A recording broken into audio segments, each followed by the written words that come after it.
tears in the taxi. Handshake, but you listening. Hear your struggle in a stranger's word. Feel your own truth being heard. Calling, say your name, or just sit quiet in the rain. Hope sounds like this frequency. Love and responsibility. Ion dependency. Reality radio at its best, where every life is a biography. Every heart gets time to rest. Ion dependency. You are more than your regrets. Hold on, breathe deep, stay with me. We not giving up just yet.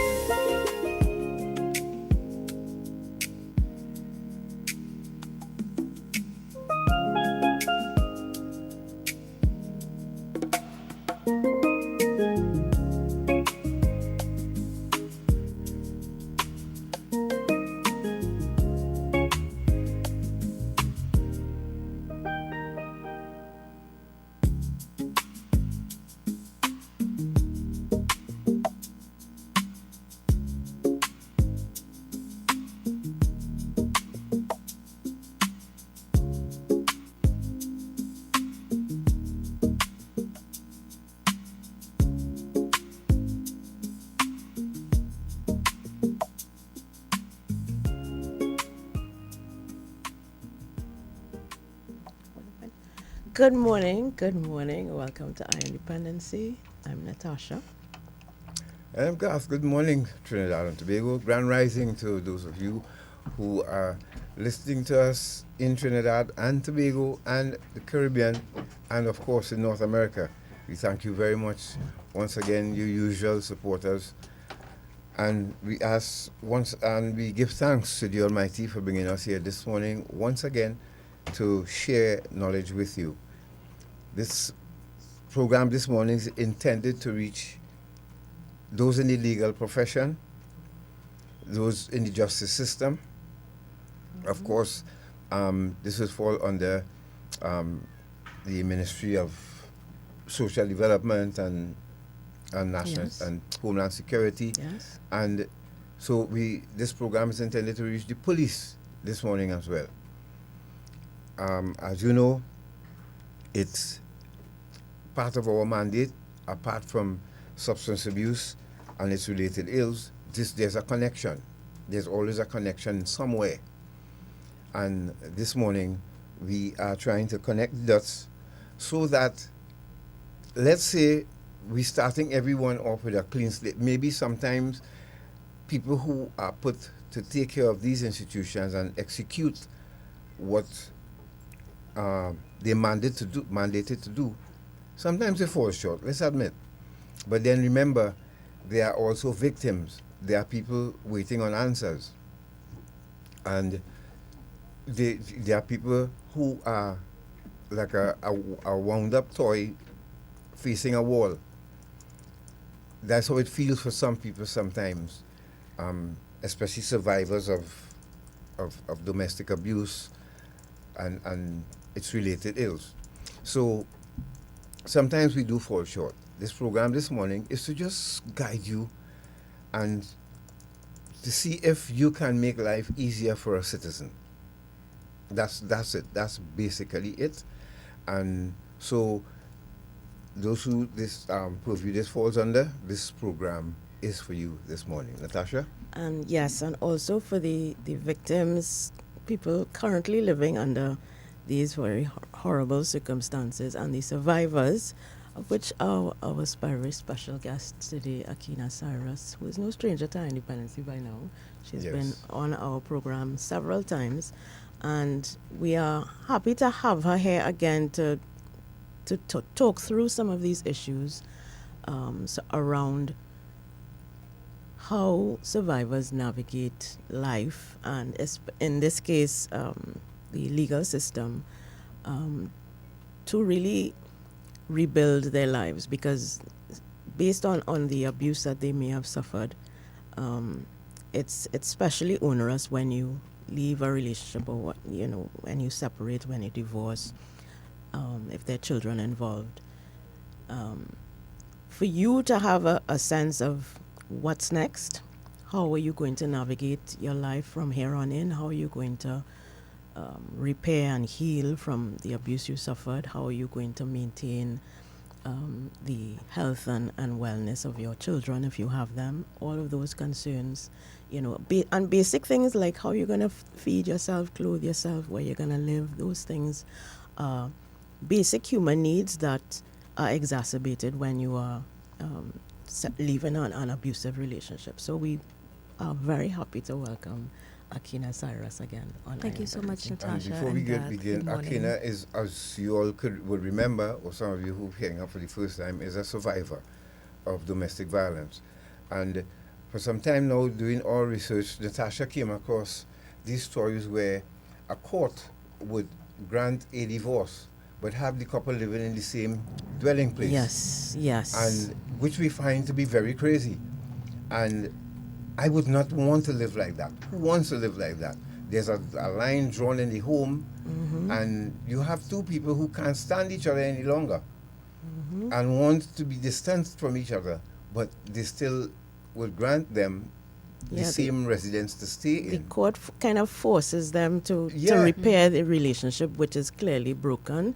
And of course, that has consequences of its Picture own. this, Right? picture this. You have one bathroom, one kitchen, and either one sleep on the couch outside and one sleep in the bedroom, and you have to get up like two tenants and share the same space and wait till the person come out of the bathroom, and that's the time you'll find the person taking too long. And so there's always a bad energy in the home. Why would a court want to do that to a couple? So that is something that we can touch on again for this morning. So Akenna, welcome Thank to Our Independency, and thank you very much for wanting to share with our listening and viewing audience. Thank you for having me. Good morning. So let's start from let's dive right in. We want to know, we've heard your story on Our Independency already, but could you take us back to what led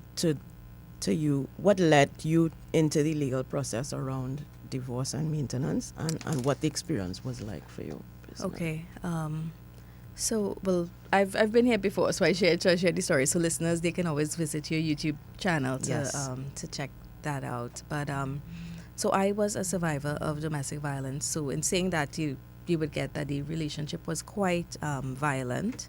In all ways, it was violent before marriage. It was violent during the marriage, and some might say, okay, so if it was violent before the marriage, why did you get married? Well, I was young, and I, as someone that grew up in faith, when you enter a relationship, you think that, okay, this is what you want to do. So you ignored all the signs. I pretty much ignored all the signs, thinking that eventually God will change it, and Let's get God too much work in. So like I said, they could go back and look at the story for that, because then we'll finish 7:00 tonight. yeah, but I just think you all give God too much work to do. I know I did. Indeed, I gave him too much work. But so when I finally made the decision that, hey, it was too much for me to handle, and that came about for several reasons. One of them being me getting vitiligo. I realized that, it was doing too much to my body. Because as you know, vitiligo is an autoimmune condition that's triggered by stress. Yes. So I realized that, hey, this marriage is literally deteriorating my body. It's time for me to get out. And you had it really bad. yeah, I've only had this about 9 years, Wow. Yeah. So you weren't born with that? No, It's just, no. And stress can do that, psoriasis and... Yeah, do that, lupus, several other autoimmune conditions triggered by stress. Right. So when I made that decision to walk away, officially, because, so let's go back a little bit. During times of me even being in the marriage, I had considered divorce. So I went to attorneys twice. I paid, and then I went back to the lawyer and I said, I'm going to try again, because you study the children, you study the, what it will take. You hear stories of, divorce taking how much years. You study like all the things you mentioned before. Where would I go? Where would I live? So I both instances cancelled it, went back. So by the third instance, I was like, you know what, I'm not doing this anymore. Things are not changing. The promises that was given, if you take me back, I'll change, never happened. Not materializing. Not yes. materializing. So when I made the final decision, it so happened that that was during, as we were coming out of COVID, well, not coming out, in COVID, this was 2021. And as many people would have separated and divorced during the pandemic, because I guess during that time people realized that I was coping because I was able to go to work. I was coping because I had getaway space. But when you had to live in these situations 24/7, you realize that this is too much. So, like many, I filed for divorce in 2021. It also happened during a time that I had stopped working. So, the company that I was working for, I had transitioned out of that job, and so I had no money to pay for a divorce. So a friend recommended an attorney, went to her, and she told me the process and whatever, and like any ordinary attorney would, and then I was recommended to go to legal aid. So here I'm thinking, okay, well, I'm not working. I could go to legal aid. I'll get this thing approved and everything will go through. Well, I was in for a surprise. Apparently, if you have been employed for 2 years prior to the time that you visit legal aid, you still cannot qualify for legal aid, even if you're not working at that time. Wow. So that's the number one challenge with the legal That's system. another barrier. yeah, so I was denied legal aid. Wow. So I'm thinking, okay, well, I do have So in case somebody been thinking about it, what's the rule? You must be unemployed for a period of 2 years a period of or 2 more. years Yeah. or more. Yeah. And Before, before you you can qualify. qualify. approach. Yeah. Lord. Okay. Yeah. Wow. I don't know if it's changed now, but at the time in 2021, that's what it was. Right. So I would assume it's pretty much the The same. same, yeah. So I couldn't get a legal aid, and I was like, all right, well, what next? So I always say that I Garth, we were talking about before the program about manifesting. I believe a lot in manifestation. I also think too that as much as I gave God a headache, I would be lying if I say he didn't say, okay, let me help you. It's crazy and it's funny because when I was in the marriage praying for all the change to happen, little change happened, but then when I made a decision to leave, God opened doors, Now, the religious people listening on air might say that's not true. God will support divorce and this and that, but this is my story. Yes. I find that crazy. Honestly, I really find that crazy. I still try to wrap my mind around the fact that you're living in a house, whether male or female, abusing you, and you should stay and take it till you die. Divorce is out of the question. I think that's mad. Yeah. That's just me. But I don't think it's right to have someone living under that just because in their eyes marriage is wrong. Divorce is wrong. Me neither. That's crazy. So I went back to the attorney, and this is a stranger, somebody that I didn't really know, and she said, you know what, because I had gone to her and I had told her all the times that I had gone back. Right. And I asked, I said, I at that time, I wanted to hold me accountable. If I come back and I tell you I'm cancelling it, say, no, you told me not to do that. So when I told her that I didn't qualify for the legal aid, she took a little time to get back to me, and she said, you know what, I'll do it for you pro bono. Right. And that is a rare situation. That doesn't happen very often. Not No, many it attorneys will doesn't. say that. But I think after she heard that, wait, now this girl going through this since she was 17, she in her 30s now. Look So at you her. got married, at what age you got married? Very early 20s. Very early 20s. Yeah. And that's, before you continue, that's a topic Natasha and I want to have at some point and ask the question out there, what's the right age to get married? Yeah. Because sometimes I think getting married too young puts Absolutely. people at a disadvantage. Yeah, it in does. life. It But does. go ahead. It does. So she said, I'll do it for you pro bono. And that is really how it happened for me. In my work today, in the advocacy work that I do, in fact, just last month, I was talking to somebody who reached out to me for advice on the legal aid process, and I told her, you could contact them and stuff. And she told me that she didn't qualify for it because of similar reasons. And I couldn't tell her what I had been through, but I guess if she listened to this radio program, she'll hear now, because I had no answers for her. I didn't know what to tell her. Who do you go to now if you can't? You just had to wait it out and hope that the party will file for divorce, which in most times they don't. They don't, no. So while you were going through this, you were living in the same Yes, at the space with time the we were all person. living in the same space, yeah. And what was his reaction to your? Well- or when did you tell him? Well, because of the relationship was violent, as I said, and the physical abuse kind of subsided because I started to become more vocal with, hey, this is what I'm going through and I'm ready to leave, you know? So it was no longer a secret, people knew. And when I officially filed, I took some time away and I left the country for a little while. Okay. Just to put that space in between. Yes. And because I was like, okay, I was afraid that if he gets this while I'm around, what will happen? Yes, because as we know, that is actually the most dangerous time for Yes. a woman to leave a relationship. Yes. Children? Yes. Are there any children Yeah, involved? yeah. We have two children.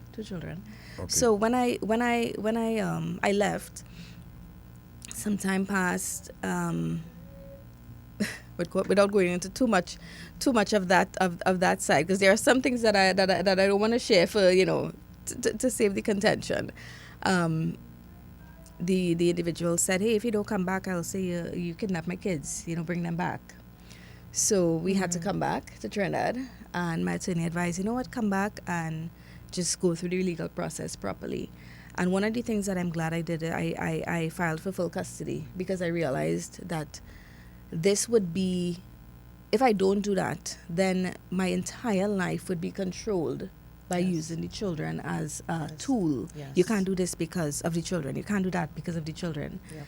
So that was one of the first applications that I made. But to go back a little bit, when the person that serves the summons brought it to the home, we were all there, and he didn't go outside. The lady, she called me. She was like, he's not coming outside. Is he there? I said, yes. She said, well, all right, I'll come back. She came back. He still never went outside. So he didn't want to actually physically receive the document. No. And then eventually she, I think she took it to the police station that was close in the area, and they did their whatever. Now, you wanted a divorce. Did he want a divorce? No, but he was doing everything that was legal grounds for divorce. Right. Well, So apart he from would have that, so it's a case of Contested he didn't want, he wouldn't want a divorce. I mean, if you are the man in that situation, God, and your wife files for divorce from you, you don't want to give up that control that you have over her. Well, I hope I never have to go through that, so I can't really, because you don't know how you'll respond or react in a situation like that, Yeah, right? but majority of abusers, perpetrators, whatever, they do not want, because that comes like a loss for them. It comes like you lost the game. Yep. Absolutely. Yeah. Okay. If All right. this is why a lot of times you see they result to murder, suicide. They lose their own lives than lose you. Yeah. If you're just joining us, you're listening to Independency. And remember, you can watch us live on Facebook and YouTube. We are speaking in studio with Akenna. And again, this program this morning is to reach those in the justice system, the legal fraternity, and even families and the clergy and all of these things, all of these institutions, trying to reach you here this morning with this program. It's very important. Akenna been through a lot, and we still thank her, as hundreds and thousands of people do around the world, tell their story so that somebody listening can get an idea on how to deal with their situation when it comes up. Yeah, I love that you mentioned family too, because I don't think family, friends, community recognize how big of a role they play in supporting survivors and victims when they try to leave a relationship, especially a marriage. I think in a dating situation, boyfriend, girlfriend, there's a little less pressure. People tend to just kind of let them do their own thing. But in a marriage, family tends to always say, we hear it all the time, I say no to husband and wife business, yes? Yes. Then we'll make back up just now. Yes. She does always go back, this and that. But family and friends don't realize that they play a major role in, one, holding the perpetrators accountable, and two, supporting the survivors and the victims and those children when they make the decision to leave, and even the family members of the perpetrator. Because as much as you might love your son, your brother, your friend, your co-worker, whatever, who is committing these acts, if you truly love them, you would want to get them some real help rather than being upset with the survivor or the victim because they chose to leave. Because you want to support him and not support him, and unfortunately that is the general consensus of supporting the man, because how it could look for him, not recognizing the hurt and the pain that he is inflicting on somebody else, right? So the instinct for many people is to shield the man from accountability and consequence for his actions, right? Yeah. Unfortunately. So before it reaches to divorce, we know you would reach out first to maybe a brother, sister, or friend to let them know what was going on. Yes. Who was that person? To get advice. What to should get I advice, do? because Yeah. you sometimes we make a mistake, or not, the wrong choice, sorry, and we ignore all the signs and decide to, even though somebody might say, somebody might warn you, they might see something, you brush that off. Yeah. We get into it. So you stay in it for a very long time because you don't want to admit that, well, I really messed up here. Yeah. So you try and hoping in the same time God will intervene or the person will change. Yeah. Who was that person you... Well, because I grew up in faith, I grew up in church, it would obviously be faith leaders. And this is why now too I'm a huge advocate, or I push for a lot of training for faith-based leaders and for joint conversations with survivors as well too, because you know the church has this narrative, or they love to recite the scripture that God leaves the 99 for the one. And in their eyes, that one may be the abuser, you know, so they focus so much on how we can get this person to change. And then the victim may be in that group of the 99, and then she gets left behind, the children gets left behind. And the children now, they're looking at the victim or survivor, who's their mother in this instance, but mommy was the one that was going to church all these years. Daddy was the one who was creating chaos in the home. And now the community, the church, the pastor, whoever was supposed to be supporting us, how come they're supporting him?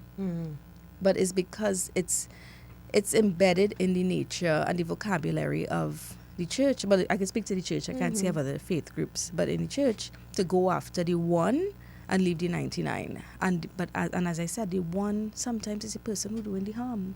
Yes, absolutely. Could you elaborate on that 199 thing? What is it? For those who need a little more explanation. Well, it is in scripture where there is this where Jesus talked about leaving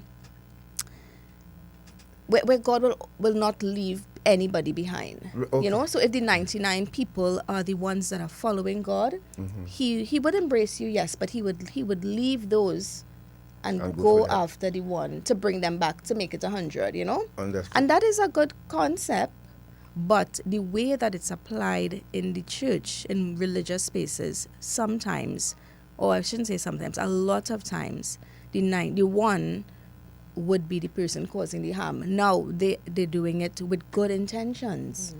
But, like I was telling you guys earlier on, I think people don't realize that a lot of abusers, perpetrators, they are really messed up in their mind, and they need a lot of psychological help. And they can play a game, to a very manipulative game, to make you believe that, oh gosh, I want back my wife and my children, I want them back. I really changed. They bawl and cry in front of the altar. They get baptized. They put on a whole performance, and it is believable. Now, and sometimes it may really be change. It may really be reform. I mean, I know, like even in the prison and stuff, we see it. Change can happen. Reform can happen, but it's something deeper is needed. And if you're not engaging the survivor and the families and things like that, and those that were affected, to find out, hey, how are you guys doing? How has this been for you? How can we support you? You just abandon them and you then focus on the person who is the one. Right. Then I think that is a real problem. Agreed. And I think I was having a conversation with another advocate yesterday about that very thing, about, do abusers change? Can we really trust that the that they can do better. And my response to her was, well, not necessarily, because if you're not willing to take accountability for what you have done first and foremost, and say, I am the problem, let me do X, Y, and Z to get on terra firma, then we can't believe you. We can't believe you. Yeah, I could understand. Yeah, if I, as a husband, you ask me something about somebody else and I hit you a very hard slap the first time, should you forgive me? Because I will realize the error of my ways, but would I do it again? Exactly, you would. You would have to live with that, hoping that it don't happen. Yes. And that's what some people, there are people listening to the broadcast this morning who are actually going through that. Yes, and don't know what to do. I've had conversations with women who, in talking, it slipped out of their mouth where they say, it was just a little slap. Mm-hmm. And you realize then that, it's just a little slap is normalized. Yes, correct. They have, in their mind, there are levels of violence that they would equate to non-abusive and abusive. And what you accept. Yes. Yes. And the question, sorry guys, not to cut you, but we'll go to a break after this, but the conversation that I was having with this, she was asking me, have you all ever interviewed an abuser, a perpetrator? And I said, well, not really, And she was asking me, so why is that? And then the conversation about they don't change, they don't accept responsibility, they're not held accountable for their behavior, which is why they're not willing to tell their story. Or I've just looked up a lot of interviews, because that's something that I struggle with in my own head as a person of faith, and as someone who has the lived experience. Yes. Because you're always, you're often shamed in those circles, Yes. for not, you're told that you're unforgiving or you're bitter and this and that, but you have a lived experience of current things that you're going through as well too, that shows that, hey, this person hasn't changed. And I've looked at a lot of interviews and stuff about people, former perpetrators and stuff, and one of the things I noticed is that, as you said, accountability. Retelling what you did is not accountability. Correct. That's just telling a story. Accountability is, what do I do after? Am I going to therapy? Do I have an accountability partner? Am I taking the steps towards change? Are you trying to make amends? Are you trying to make amends? Are you trying to have a better relationship with your kids? Are you paying maintenance on time? Yes, All of yes. these things, Yep. Let's go to a break. And when we return, we'll continue this journey with Akenna. Remember, during the breaks too, we have messages for you, so please pay attention to that.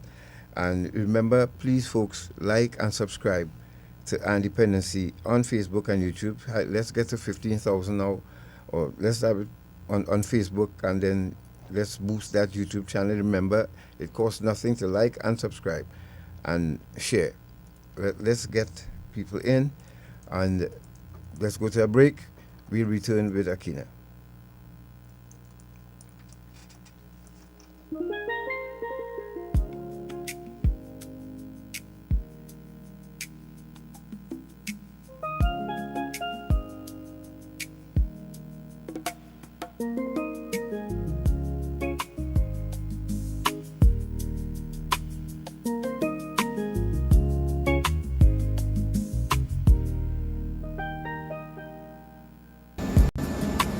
Hey, good morning, Nurse Charles here. I don't know who needs to hear this message. In 37 years of working in the emergency departments, I've seen numerous cases of domestic violence.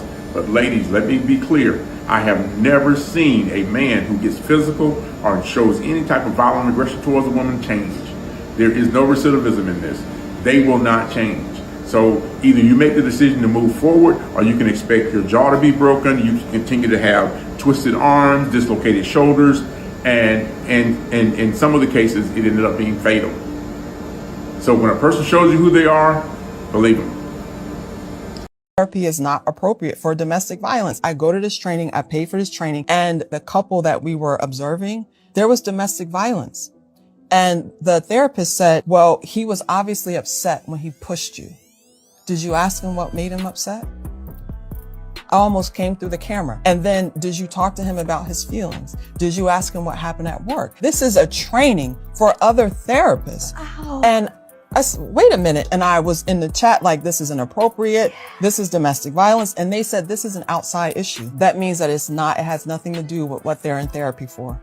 Yes, that's the training. I couldn't believe it. It's dangerous because usually women want to be vulnerable and they're saying how they really feel. And the man is saying, you embarrass me.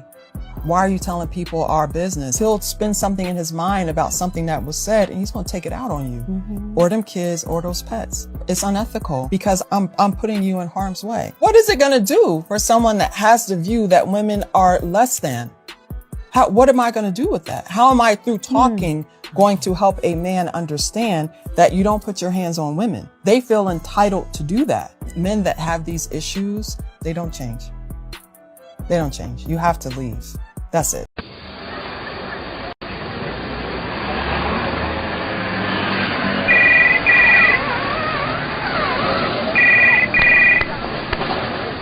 Hello? Hello, Mr. Dobson here from HMP London. Can I speak to Mr. James, please? This is Mr. James speaking. Thank you. Can you hold the line? I have a call coming through to you, sir. Sure. Hello, Daddy. Hello, yes, Brian? Daddy,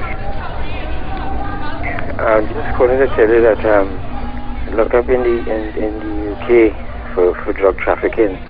Oh, yeah? You lock up? And you tell me I was going to Tobago? And I tell you about them boy I was liming with? Well, alright. Don't drop the soap. Carry on. Eye on Dependency. Reality radio at its best every Sunday on I 95.5 FM. Don't miss it. You're listening to Eye on Dependency. We don't just share stories, we change lives.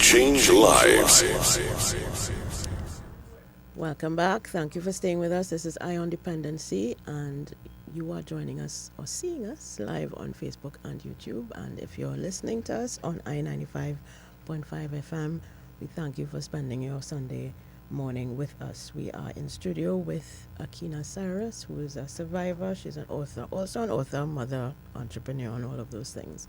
But today she's here to share her experience post-divorce, which is a challenging one, especially for survivors of intimate partner violence or gender-based violence or domestic violence, any one of the terms you choose. And in our conversation, we've spoken about so far what the process was like actually to enter into or to access the services of the court to initiate a divorce.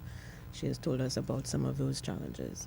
But we want to switch now to ask Akenna if she feels that the system itself, apart from, so now you're in the system, you have an attorney, you're proceeding. Who is live with us right now, by the way? Could we acknowledge her? Yes, yes, sorry. please. Okay. We do have an attorney who is going to.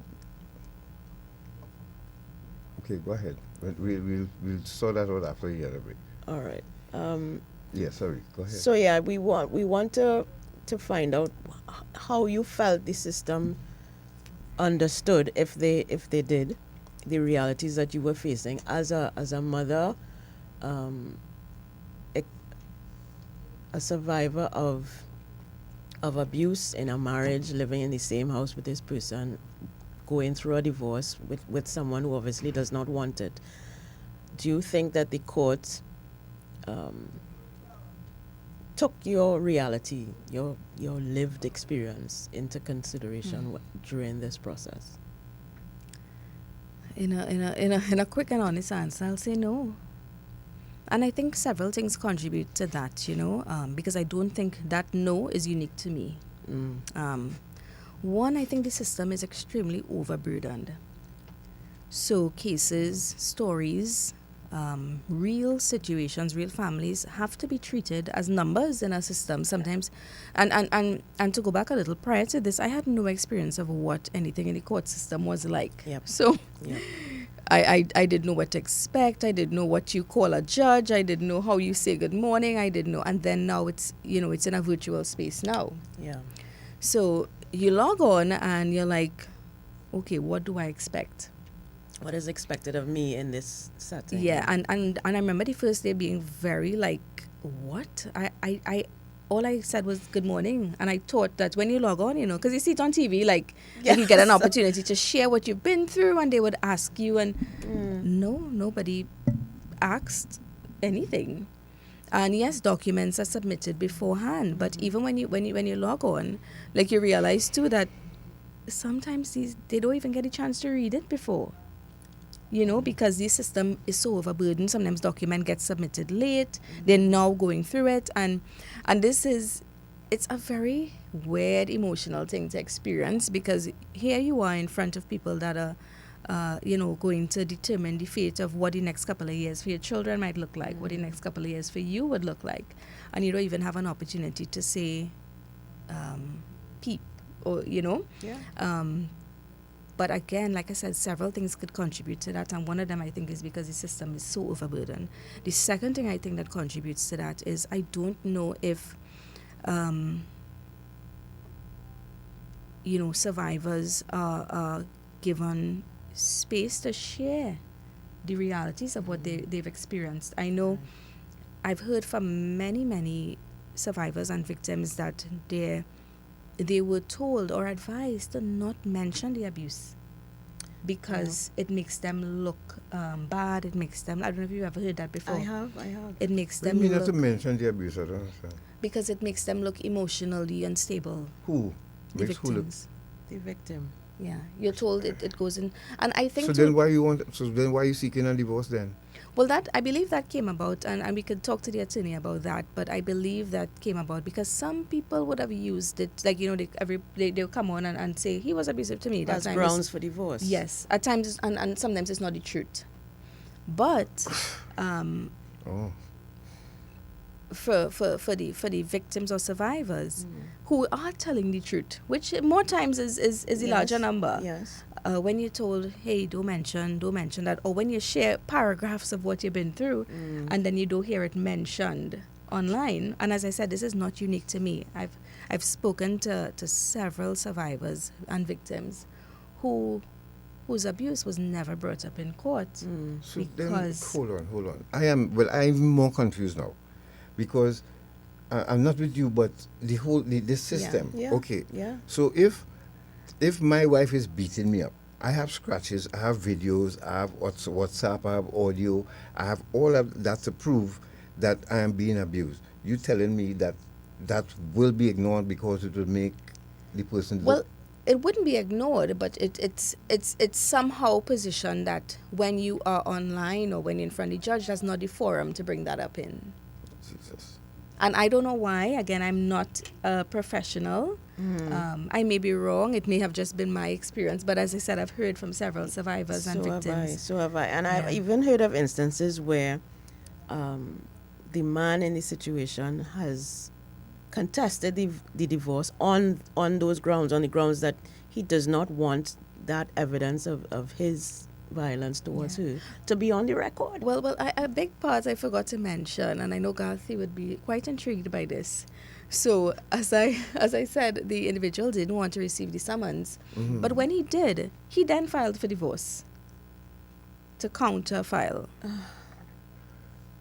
So, wow, it on what grounds?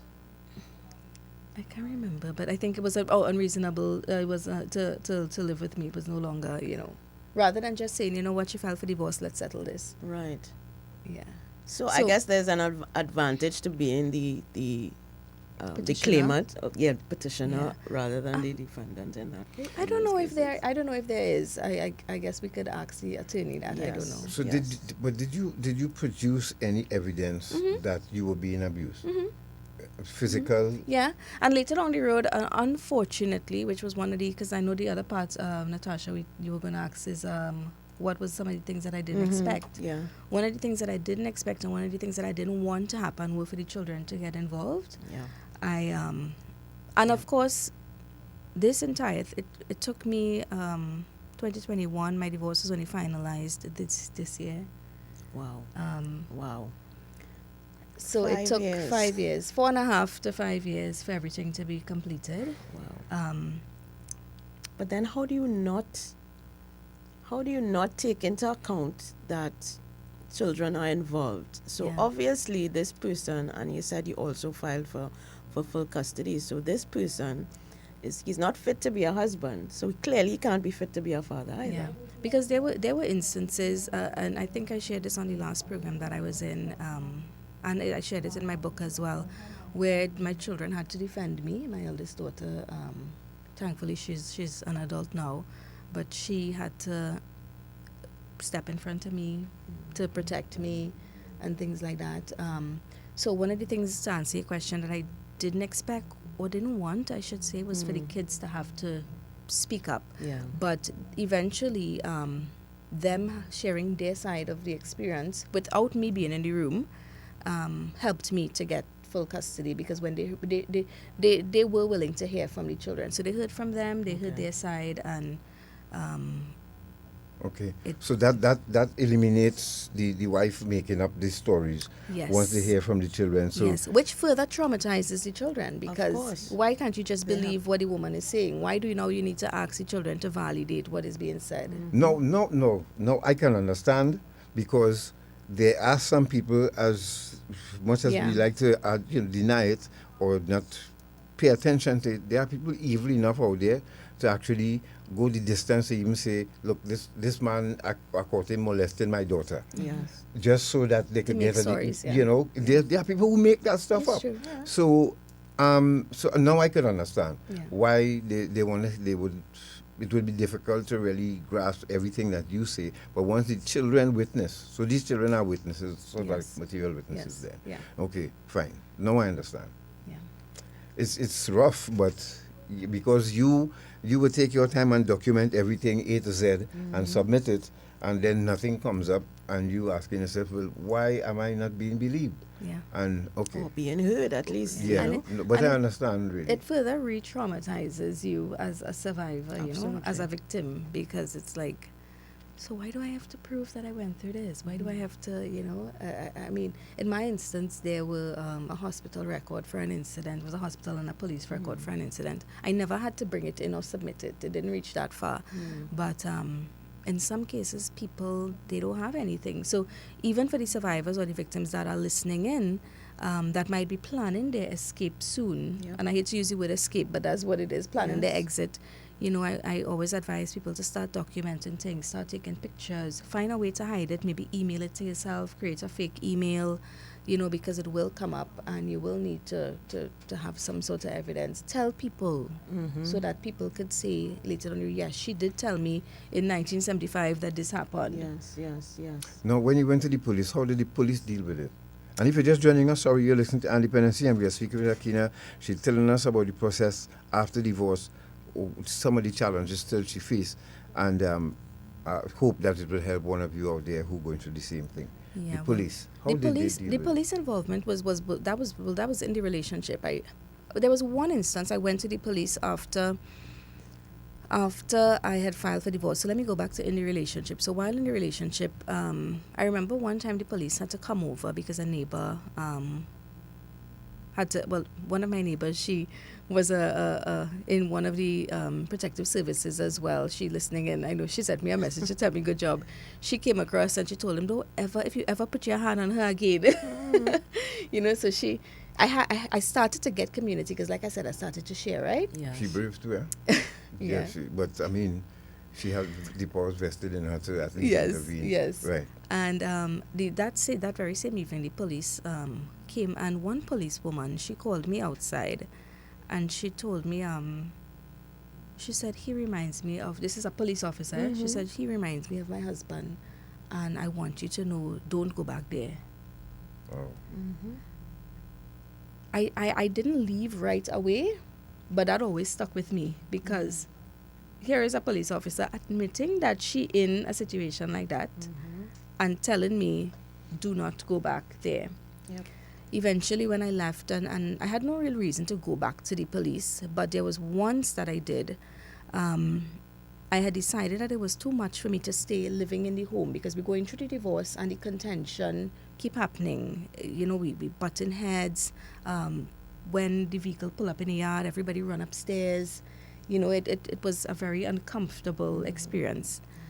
So I decided that I wanted to leave, and I called a couple places. A good friend of mine runs an NGO. They had a space. So it's me, the children, and our dog. She said, well, you and the kids could come, but the dog can't come. Now, a person who listening in might say, oh, so you can leave that dog somewhere. But no, he's a part of our family. Of course. And the children are already going through this to separate them from their pet now, which is providing a little comfort. Yes. They couldn't. So I went by one family member for like half of a night, and it was so uncomfortable because it's like half of a night, because people tell you, come. When you get there, it's like, Yeah, we know that. So. Yeah. So I went to the police station. I picked up the kids. They're in the car, and I have everything in the car. And I went to the police station in the area, and I asked. I broke down, and I was telling the lady, I said, I don't know where to go. I don't know what to do. Is there any way that y'all could help me? He has places that he can go. Can you come and ask him if he could leave, because we don't have courts until XYZ date, and he's doing this. He's traumatizing me and the kids. And she said, there is nothing that we could do. So I'll need to get this advice from police. If somebody in the police listening, or an attorney or something, is it or shouldn't it be that, because we know in other jurisdictions, the police would ask the man to leave immediately. Yep. They will, as a matter of fact, they'll wait until he pack a bag and leave. Yeah.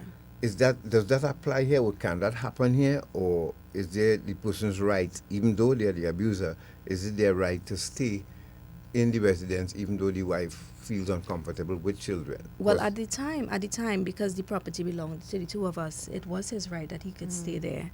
And then as going back to court, there were different suggestions that was made by the judge. Maybe he could go to the back and you could go to the front. You all could split the house, all these little suggestions. But thankfully, there was I wouldn't say thankfully, but unfortunately, there was an incident that happened between him and one of the children, where he started to become very verbally abusive to her too. It's all mother who want a divorce, all mother this and that, all these things. And when I took it to their therapist, the therapist made a recommendation to the court for certain things, and then he ended up having to leave the property. But this was years in. Remember I said, it's hard to kind of put everything, a 5-year thing into one interview here. Yeah. But we spent a lot of time living in the property still, with nobody really thinking that was a problem. Wow. Because even some final divorce orders and property settlements are made for people to live upstairs and downstairs from each other, and they stay like that for however long. Yeah. Anybody on it's so difficult. Anybody on Facebook? We'll take some calls later, right? But anybody who looking at us now can drop a line and say, well, you're actually living like that right now. Facebook or YouTube.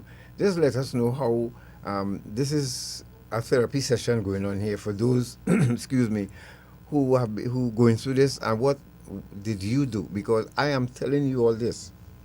I cannot live in the same space with somebody who I'm disgusted with, I don't want to be around, or I cannot wake up every morning to that energy, or live in the same space with that energy. It's and no, this it's not goes gonna back happen. to the whole idea of the courts trying to be objective and mediating a situation like this, and instead of trying to find a means of amicable separation of the two parties, they're gonna try everything to keep them together. Yes. Which is counterproductive. And to I didn't expect that as well in the beginning of the process. I always thought that again, watching it on TV, right? Now you file for divorce and you get a divorce, bam. I didn't realize how much you have to prove to the court why you need a divorce. I never understood that. I always thought that, okay, if somebody doesn't want to be with another person, why Let would them you go their separate ways? Enough. Yeah. That Why do feels I like- need to prove to John public that I no longer, even That if feels you're like a leaving for no kidnapping to me. reason? Yes. If I just wake up today and I say, you know what, I don't want to be with you anymore. Now, Right. it might not be ethical, it might not be the right thing, Right. but still, I don't believe that anybody or any system has the right to say, you have to prove to us why you want to leave this person, especially in instances where There is there abuse. was abuse, or or things like that. Yep. That feels like a kidnapping to me. It does. You know, Yeah, that kinda I'm being held kidnapped by the hostage. state and this person. Yes. So I have to, every time I try to leave, you I hope this can't. conversation doesn't scare away young people from getting married. Well, I was because- just gonna go there hope it because does. understand the legal you have a happy contract marriage and saying that. that you're No, I'm getting. joking, No, I'm but it's joking. important for them to understand the legal contract that you're getting into. Yes. Yeah. Yes. So it Because is really a legal contract. It is. That's what a marriage is. It's a legal situation that is not easy to get out of. Very easy to jump into, but Yes. harder to get out of. Yeah. Yeah, that's one of the things I didn't expect. I always thought that, especially because of how long I stayed. Right. I was having a conversation. Funny enough, just yesterday evening, a friend saw the ad for this, and we have known her for quite some time. Her family has known me too, and she said she was having a conversation with her sister, and her sister told her, Akenna has been through so much, and she said if it's one thing people can say is Akenna didn't take. So me going into the court system, knowing how much I took, I was like, okay, well, this day I decide to leave, it shouldn't be that hard. Not realizing that it would take another couple of years and further set of trauma to get out. So what you're saying is I have to prove to this legal person who I'm sitting in front of that who and how do they separate that person to, is that person who I'm speaking to a divorcee, or did they suffer abuse in a marriage and now they're presiding over my case, and they have to I have to prove to them that shouldn't it be enough, like I get cuffed down last night, I gone. Okay, where do you sign? I want to sign. Or where do I sign? I wish. It should be easy like that. It should be. Yeah. You would think. I don't know. I guess when Wow. the attorney does come on, we could answer that. But to move on to the primary question that we posed in the promo, that there is a public perception that these kinds of matters are biased or straightforward. What is your experience in that regard? Because we often hear that in terms of divorce or custody especially, that the woman will prevail because she's a woman and women are known to be caretakers, right, of children. What is your experience in that regard? I would say that was not my experience. For me, what I would say, it goes to whoever is able to. It's almost as though from what I experience is like you have to, like a public opinion is whoever could tell the better story. Or even in case of abuse, it's whoever could seem like the better person. It's like you have to prove who you are, Your what character. you're telling. Yes. And there is something called post-separation abuse. There is a lot of research coming out on it now, where people in abusive relationships, even when they separate, they're no longer living together, that the abuse continues, but just in more sly ways, subtle ways that people mightn't be able to detect. And because a lot of times, judges are busy, attorneys are busy, people in the legal system, it is so overburdened. Like, you can't really fault them because they're dealing with hundreds of cases, people telling some similar stories, some different stories. They can't remember who is who. That post-separation abuse is missed because, for example, a simple thing as an abuser not showing up to court would further delay proceedings. And as you know, in Trinidad and Tobago, if you miss a date, you mightn't get another date till another 8 to 10 to 12 months. So this person now knowing that this is a real thing will say, you know what, I'm not showing up to court tomorrow, and I make up some excuse. I had to work. I didn't get on. The internet was giving trouble. Something. Not responding to their attorney, not responding to the attorney to further push matters. And that's post-separation abuse, because you're continuing to abuse the victim, not directly, you're not putting your hand on them, but you're abusing them by drawing out the legal process in hope that they would cancel the divorce, get fed up, or they might just become so stressed out that they would do something to themselves, or you later on, you would do something to them. If you're just joining us, you're listening to Our Independency, and every time we put these microphones on, I learn something. And I'm learning even more this morning about the legal process. And I pray that never have to go separate ways, my wife and I, so that I have pray to. that too. I pray that because this sounds like torture, and me as a crack addict, if I relapse, knock on wood, it don't happen. Natasha is not going to have an easy time, and so to the families out there living with a crack addict, alcoholic, abuser, how are they coping right now? Listening to you, and as you said, the length of time sometimes you would take to get a case, and the person still living in the same environment. I'm stealing her money. I'm beating her up and taking her salary. I'm doing all of that to her, and she just has to stay and take it. I find that is kind of rough. It sounds like torture to me. And maybe the legal fraternity can come up with something. Again, I find it incredulous that I would be granted a divorce with someone, but the person staying in the same house with me, or I staying in the same house with her. How are we doing that? I mean, how? Explain that to me. It's How? really a catch-22 because again, the perception that that women are favored in the legal process in these matters is really a misconception. Yeah, because men will tell you, we used to afraid to go in front of Deborah Thomas Felix anytime you have these domestic issues coming up. She was one of the most feared magistrates in the history of the legal judiciary. Deborah Thomas Felix. Men used to say she would operated in Central. And men used to say, who it is presiding? Oh Lord, we dead. That's all you used to hear because it was considered she was favoring judgment always in favor of women. So I think that's where that came from. Yes. But again, the system itself, the legal system, I think in these matters needs to take into account the established patterns of abuse, of control, of coercive control, all of these things that hundreds and millions of women even have demonstrated through their lived experience. There are patterns to this abuse. This is how it plays out. And I don't know if the objectivity of the court doesn't allow for those kinds of patterns to be entered as evidence. Yeah.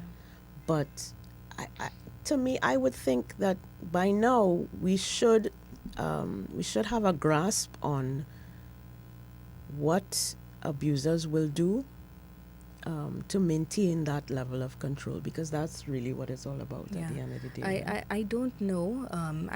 I would hope that there is, but I do believe that it would be a great thing for there to be some sort of training involved. You know, to really understand, as you said, the patterns. There is a lot of research out there that shows that this is what abusers do when they try to leave a relationship. They are not going to just say, okay, bye-bye. Correct. No. Correct. If you're just joining us, you're listening to Independence. Before we go to a break, I want to pay attention to this break coming up here, please, for those of you parents, and about the gummies, medical personnel, about Narcan, and what Akenna is sharing with you this morning. How old are you? Are you planning to get married soon? Well, you need to. Yes. You need to be very, very sure of what you're doing, because it's a binding contract almost, and to get out of it is harder. Almost, it is. As Natasha said, it's easier to get into, and I asked the question again to, what's the right age to get married? It's really a ball and chain, when you think about it. But that's some kind of medieval, but yes. It is. It is. But what's the right age to get married, though? Because if you get married too young, there's a chance that you would have missed a certain part of your life. That's the party in life. And then, is it fair for two people to meet in a party and then decide to get married, and then when the party person decides to continue partying, we start having problems? Should I wait until I reach a mature age before I do that? for instance, yours truly decided to pop the question to Natasha when I reached 50. Yes. Because I felt at 50, that was enough. That was books closed there. That was at an age for me, that is, to say, well, that's it. The running wrong time stop. This half a century we're talking about here. And I didn't see myself, after 50, still calling, would you lie, Mr. Night Boy? And then after I'm married now, I have to leave my wife home and would you lie, Mr. Night? That is my point of view. Well, let's Yes, Curtis, ball and chain. Yes, I mean, because think of it. If you, because Curtis is like ball and chain. Yes, because it, again, it's very easy to get into and hell to get out of. That's the metaphor that I'm using. The ball and chain is a metaphor for the difficulty in escaping, as Akenna said, or exiting a marriage, which at the end of the day is not all sunshine and rainbows. It is a legal contract between two people. So drop us a line, and thank you for joining us on Facebook and YouTube. As usual, those of you on radio, thank you very much for tuning in. And Natasha will post our account number for you, for the Republic Bank account number. As you all may be aware, we still skating on thin ice as it is, and we have 2 more Sundays to go before this one runs out. So we would like to keep going. And in the meantime, remember, yes, we think that government's supposed to be handling stuff like this, and yeah, but then sometimes it's good to know that others willing to help too as well. Keep spreading the message of the ills of substance abuse and other issues that affect us here socially, legally, in Trinidad and Tobago. Before we go to the break, I just want to address this comment on Facebook. Cheryl said, singing Francine sang it, dog does run away when they're treating them bad. Imagine 3 little boys run away from an orphanage when they're being abused. So why women that stay in abusive relationships? Please don't tell me no crap, they can't leave. Cheryl, do you know anyone who has been in an abusive relationship and has tried to leave? We have hundreds of examples of women who have left. We've done stories like that. And are now 6 feet under as a result. Okay? Yeah, and we notice a significant rise in a lot in of femicide going on. Correct. Here and outside of Trinidad and Tobago too. It is documented as the most dangerous time for a woman leaving a relationship. Is that point at which you decide, I have had enough, I am going to leave? So let's go to a break. When we return, we'll speak with an attorney this morning. All right? You'll hear from her. Any questions you have, please feel free to drop it in.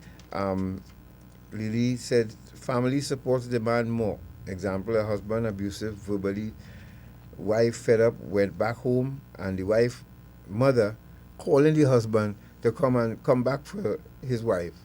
Wow. You know, this happens too. Yeah. You know, that yes. People encourage the woman to stay because it looking bad for the man. Not considering the abuse she is enduring. Mm-hmm. Yeah, but I have known mothers send their daughters back. Yes. Girl, that's your husband. Yes. What's wrong with you married him? And especially in cases when the husband or the ex-husband or whatever may be in a position to provide for that extended family. Right. You know, or they have some sort of social status or something. They don't want to lose that. Yes. Yep. So they rather sacrifice their daughter for a few dollars more rather than save. Yep. But then there are the mothers who will pull their daughter right out of there. As a matter of fact, they'll go and pick them up and help them pack. Witness. Yeah. He's wrong to me that already. I'm not lying. What is my witness? I just had to sit in my living room and watch Hazel walk through my house and looking for Natasha clothes and putting it in her bag. Just because she... Look, let's go to a break. Let's go to a break. We'll be back. Stay right there.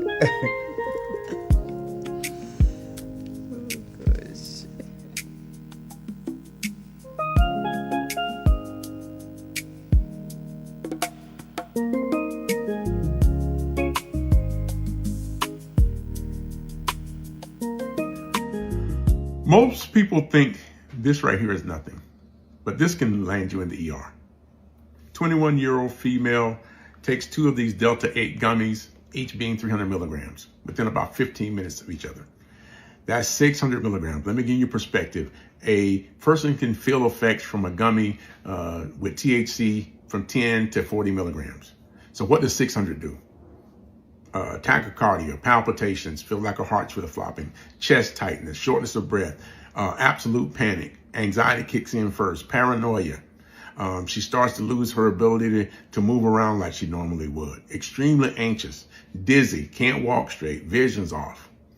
Then comes the nausea and the vomiting, severe nausea and vomiting, hallucinating. And eventually her body gets totally overwhelmed. This is an example of what's being sold right now. This is not the exact product, but in the same dosage range. The body is not designed to handle these levels of THC, especially based on her body mass index. She should have been advised more appropriately on use doses, because a dosage of 600 milligrams of THC is not designed for anyone, let alone a novice. You guys got to be safe. Please be safe. Hey, we're going to do a quick video. I'm going to show you how this Narcan works. This is what it looks like. Little round packet here. And that's the actual little device that you push in, and you push it all the way in, get the entire dose. So Narcan is used to actually reverse opioids, fentanyl, types of toxicity. It works really quickly because it's absorbed in your nasal mucosa, and that bypasses your liver and your kidneys to go directly to your brain. So it usually, it works within 2 to 3 minutes. You'll really start to see an improvement in respiratory effort in 2 to 5 minutes, and the peak effects within 8 to 13 minutes. Now, it only lasts about 30 to 90 minutes. So sometimes patients can have rebound respiratory depression, and also if it's a drug like fentanyl, it can be very potent, so it might take multiple doses to actually get the patient to wake up. Once again, when they wake up, they are going to be confused. They might be very anxious, and it's like, boom, they wake up because the Narcan actually knocks the fentanyl or the opioid off of your brain receptors that are suppressing your respiratory effort. So the opioids get on your brain, that medulla, and it's on those receptors, and it's shutting it down, and it says, hey, don't breathe. This drug comes in and knocks it off really, really quickly and allows your respiratory effort to return.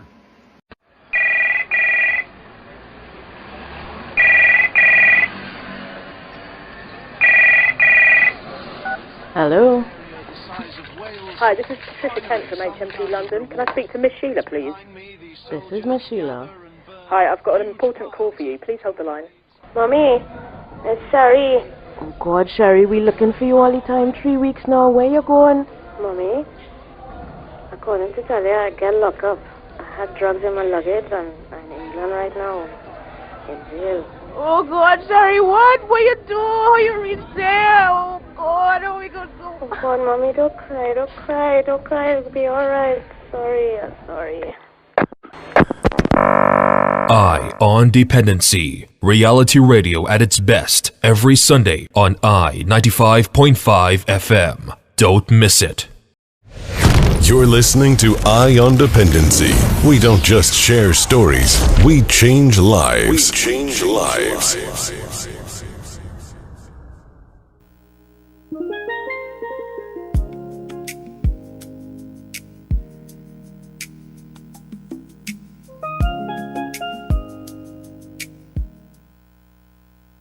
Thank you for staying with us. This is Eye on Dependency, and we are talking about going through the legal process of getting a divorce, acquiring custody of your children. Our guest today is Akenna Cyrus, who has lived experience with this, not just the abuse, but the separation as well, the divorce and custody. And we are learning a lot, as God said, about what actually happens and how that differs from the perception that we all have of what it takes to get a divorce, especially if you are the victim of abuse. Now, I want to ask Akenna one final question before we switch to Shannon. And that question is, looking back, what do you think needs to change, or what recommendations would you make as to how people are supported through family court matters, especially survivors of abuse? I have thought about this a lot in the sense of what I could do to help bring change, but it's just me, you know. One of the things I would really like to see is some sort of a fund from the government to help victims and survivors on the legal side. I mean, I know there is legal aid. I know there are the attorneys, the student attorneys that offer, you know, services, pro bono services and stuff like that. But some sort of actual place or fund where survivors or victims can go and say, hey, I have been through this. If you need to hear my story, you need to see evidence, whatever, to validate whatever. And you can help me financially to get this divorce done. And while that is taking place, to support me in a tangible way. Not a one hamper that can finish in a week or 2.5 weeks, but to support me during this process and to be a voice for me. And yes, there are social workers and stuff that do that, but I think there needs to be a specific place for victims and survivors to go. There are shelters and all of that, but nothing really in the courts that people can go to. Okay. So that's one, more tangible support, especially on a financial side. Yeah. And two, I think there is too much time between filing and it actually being completed when abuse is involved. And that leads to more tensions. And potentially more abuse. Yeah, more abuse and loss of life as well too. Yes. So I really don't understand why a victim or a survivor should have to wait 3, 4, 5 years to get a divorce from an abuser. I think it should happen in a matter of months. And if this would come in, I guess, with people in the profession being more trained to identify the tactics and stuff that abusers use, to determine that, hey, this person is putting us on a wild goose chase. We need to put a stop to this now. We're not going to encourage it. Yep. We have caught once. He don't show up. He don't show up the second time. We give this person the divorce. Even I know that happens easily when there are no children or when there are no assets. But when there are children and assets, it tends to take a little bit longer. And I think that something needs to be done to eliminate that drawing out of the process. No, we always say about this. If a wife or husband can prove cheating, they have evidence, physical evidence. Should the husband be made to leave home, or the wife should find somewhere else and give the husband the home? I don't know if we have that law here. Well, it depends on who owns the home. Who owns the home? Yeah. No, but if, let's say I own the home, I'm the husband, I brought you into my home, we got married and all of that, but then you found evidence of me being unfaithful. Yeah. And could the wife now have the power to say, well, look, I have the evidence. First, you have to pack up and leave here. This is your house, it don't matter. I don't know if that's the way the law works here.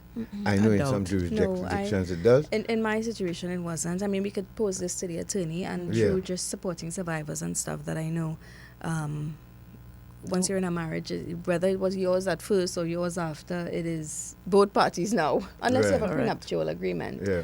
But I'm an alcoholic, I'm a drug addict. I have you under duress. I have my children under duress. I might be even molesting or doing stuff to my children. Matters not. They're still legally bound, legally tied to this person. Yeah, this is something. So we can bring in the attorney now. But those of you on Facebook, some of you will pull up the stream, but they don't click on it.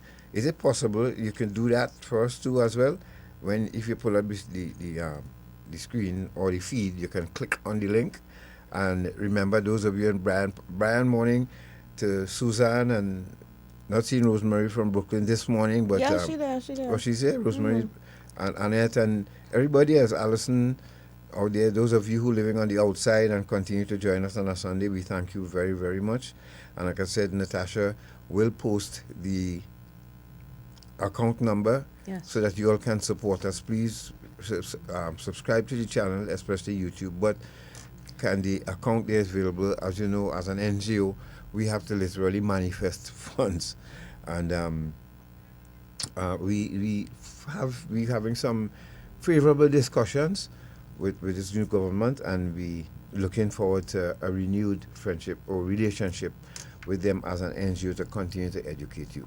So let's go to the attorney. Right. So we are happy to welcome Shannon Dottin. She's an attorney at law. She's the founder and senior legal director of United Steps Chambers. She has experience in the practice of law in many different areas over the many years. She's been an officer of the court.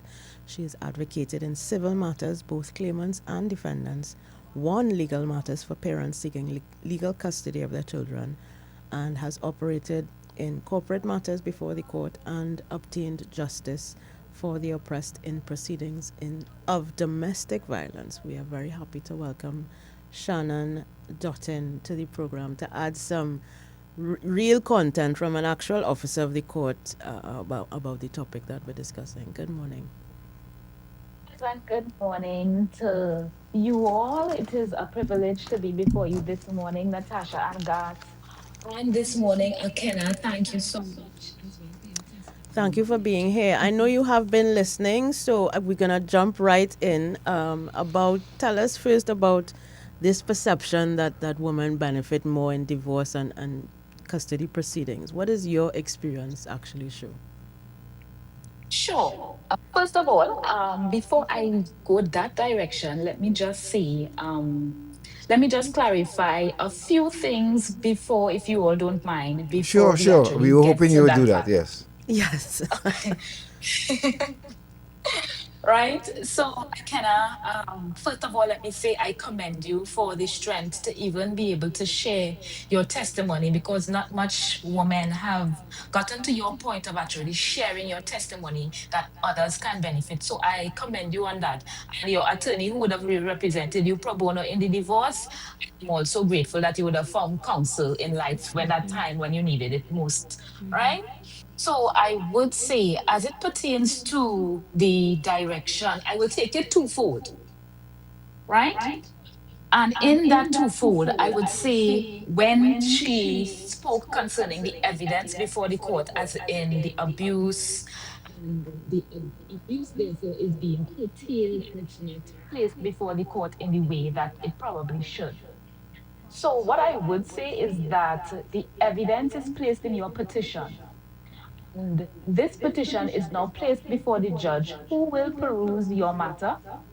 And that would be the abuse now from a general consensus. Yes, you would have known, you may have been verbally abused, you would have been physically abused, and the likes thereof, and anyone across the board, you know. But what I would say also, the proper ventilation of the direct abuse itself may come from the direction of a protection order under the Domestic Violence Act, whereby the abuse is directly dealt with, and that will now be the jurisdiction to properly ventilate what actually happened to the person that would have experienced what they did in the home. So whereas holistically, the petition would deal with different aspects of the divorce, which would include the evidence that is placed. So I wouldn't say that it is all totally omitted, but it is dealt with of divorce as well, right? So I just wanted to shed some light on that before I go into this part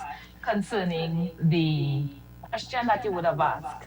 Now, I know across the board, it is always stated that women are favored before the court, but I would say that more than likely this would have come from, this consensus would have been built by the opposite sex that may have had a case before the court, and the case may not have gone in their favor, right? So there's a lot to unpack when coming to the aspects of the rule of law and its governance throughout the fabric of the court, and also the aspect of morality. Now, can I ask a question quickly? Go ahead. I was hoping to touch on this because we did speak about this. Now, why would it? Was the logic behind a man and wife wanting a divorce, and the divorce is granted, but the man is still allowed to stay in the home, or they're still allowed to be in the same space, the same environment, the same house? What was the logic behind that, really? When you say the logic, you mean To me, it's illogical. Or the logic for the court? For the court, For the because court it doesn't seem to make and not sense. demand that the man leave. Yeah. Especially if they're sharing the home, both of them responsible for the home.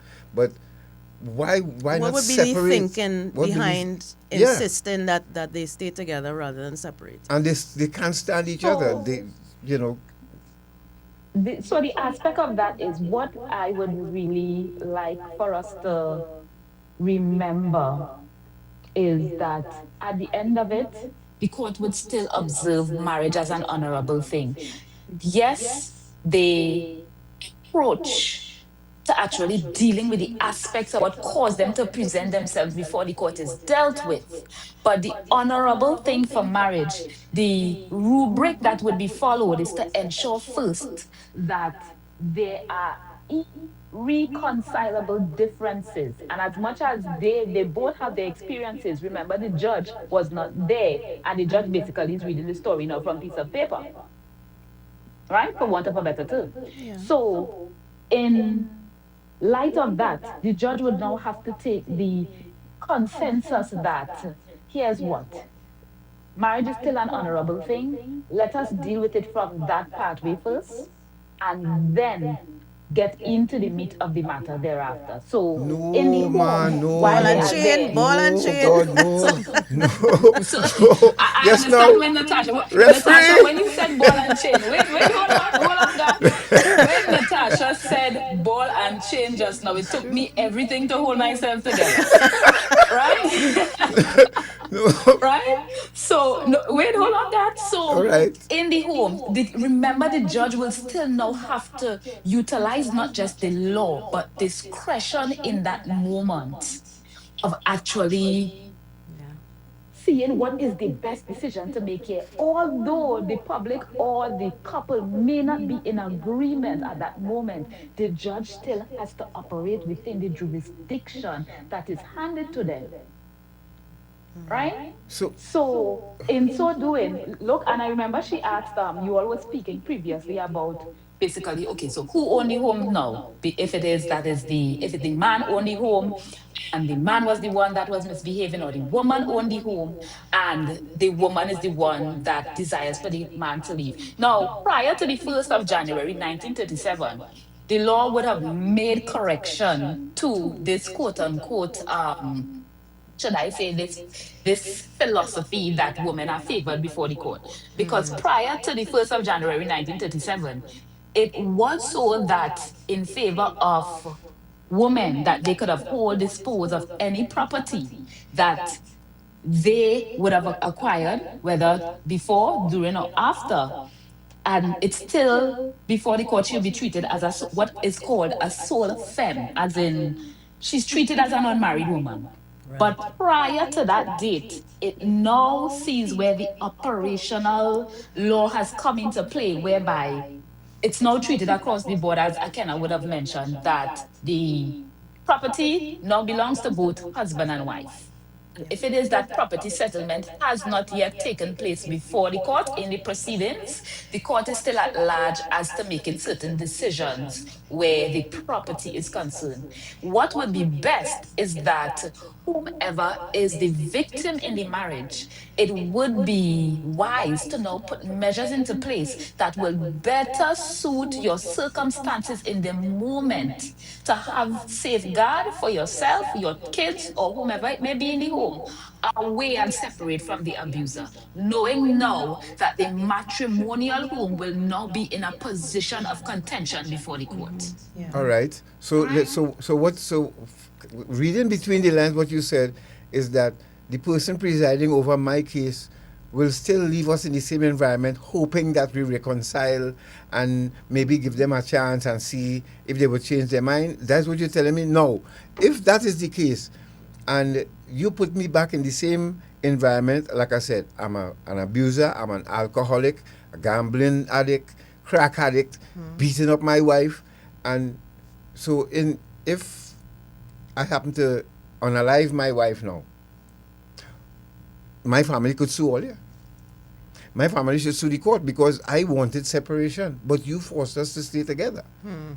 Is there any legal ground now for the victim's family to go after the court and say, well, no, they came for a divorce, why you put them back in the same house? Okay, so the court, so guided by what I said previously as it pertains to the victim, taken the necessary steps Right. in order to safeguard themselves. I think that should be done because in that moment, as the matter, let's say for instance, the first hearing of the divorce, if it is that the direction we're discussing. If it is that it's the first hearing and all of this calamity is taking place already within the home, and the victim knows this, measures should be put into place, whether it is a family, a friend, something, a shelter, calling a shelter, letting somebody know what the circumstances is, raise the red flag alarm so that now puts you, as much as your matter is before the court, you are seeking the redress of the court. There is a process that your matter will go through whereby it may not get to that point yet. But the response that the owners would really be now to ensure that you take your due diligence and really safeguard yourself in the moment, even though that the circumstances, crack addict, alcoholic, and that's a whole 9 yards that you have called there, guy. Yes. Yeah, because we have a lot of not that. to raise a red flag. Trust me, we have a lot of that going on right now. If I could add, Yes, Akenna wanted it. and I think that ties into what my closing question was when Natasha asked me what I would like to see, because I know that, I mean, Miss Dottin mightn't be able to say it, but I could say it. I know that a lot of these systems has attorneys, judges, everybody hands tied. Yeah. They can't do more than what they are in a place to do. So now, in order for a victim, from the time the first hearing comes, to go and get support, there has to be a lot of support for them to say, you know what, from the time I file, okay, do you have a place to go? Where do you go? Because sometimes you are so flustered, you're overwhelmed. I mean, I would share in December, and this is the most recent instance. I had a survivor that I was supporting through the NGO. She had nowhere to go, and she spent some time at my mother's house. Okay. This is a stranger, because during holiday period, shelters are overburdened. Yes. So there was nowhere for her to stay. She spent a week by my mom and a night by my neighbor. And these are strangers that just trusted me, and they say, you know what, well, we'll give her and her baby a place to stay. Wow. And, you know, a lot of NGOs are overburdened. Yeah. So I think you know, there needs to be some, maybe this is wishful thinking, joint collaboration with the courts and other support. There needs to be more social support. Because for basic needs like housing, like food. Because sometimes people end up having to stay because they have nowhere else to go. Yeah. Right. And then I guess the courts too would try to cut down on the cost to the state of getting involved, because once the state gets involved, they would have now to find a place for you. HGC will have to get an apartment for your but it's house only so for you. much. So it's I think so, it's just yeah. it's like a combustion of multiple issues. Yes. Yeah. It's okay. Attorney, Ms. carry on. Dottin, sorry. If you're just Sorry joining to us, cut you're you listening to Independency, and we are speaking with a domestic violence survivor here, divorcee now, but we getting some legal advice for you as well on if you're in this situation right now. So go ahead, ma'am. But I want to as well. No, go ahead. If I may as well, for the sake of those that may be listening, because you never know, someone may very well be in these circumstances now, not sure what to do, where to go, or how to even begin this process, you know, of refuge. And I want to say, if under the sound of my voice, if there is anyone now that is in a circumstances of domestic violence, you do not have to wait until court and the processes of the court and filing just yet.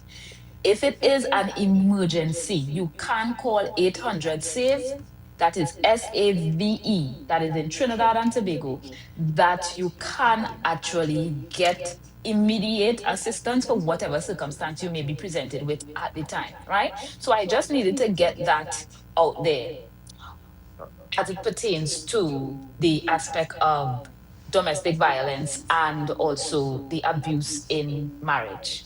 Right. Okay. What moving on now? What are some of the? I mean, we've touched on a few. What are some of the biggest misconceptions that people have about this process of custody maintenance and property settlements and how they are decided by the courts? The Sure, biggest no problem. misconceptions.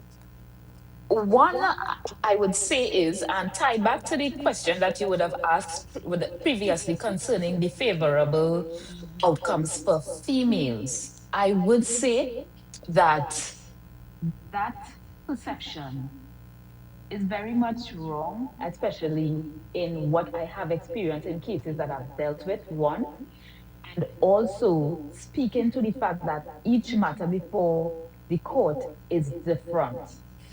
And because of the facts and the evidence that is presented, the judge or magistrate, in based on whichever circumstance, has no decision to make based on that. Now, custody. Let's say, for instance, if it is in a circumstance of divorce or common law marriage.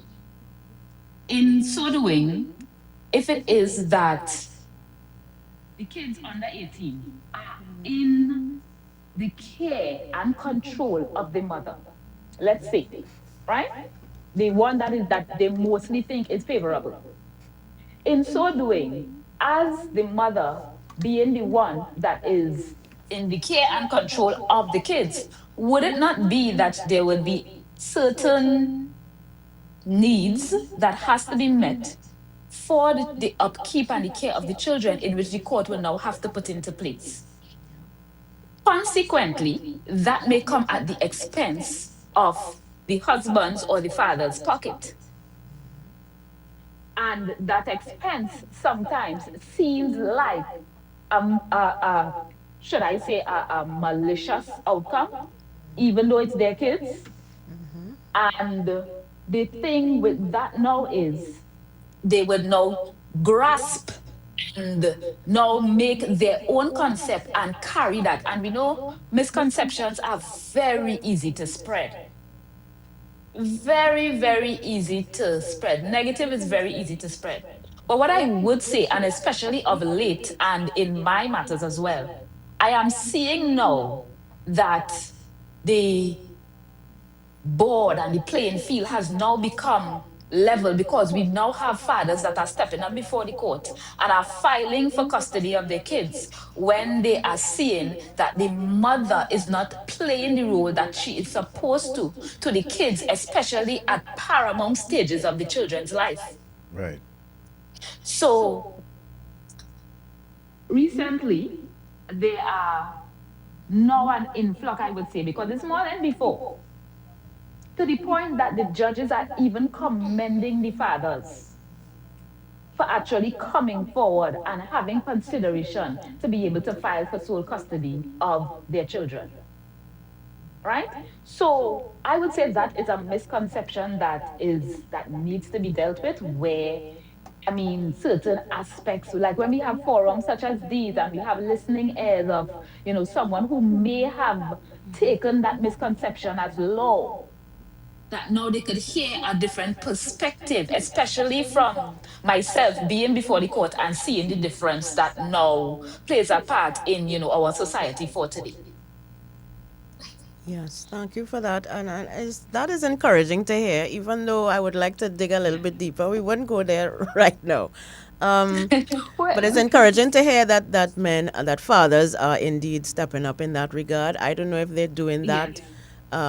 Yes. Because if I may, what I would say is concerning custody, because custody and maintenance, the two basically comes as a twofold part when it's correct.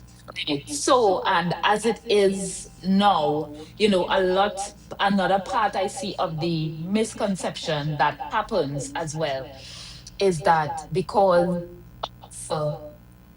the mother may be filing for maintenance or the father now filing for maintenance, they tend to think that it is for, not just for the kids, but that the mother or father tend to somewhat benefit from this for their own affairs, their own personal affairs.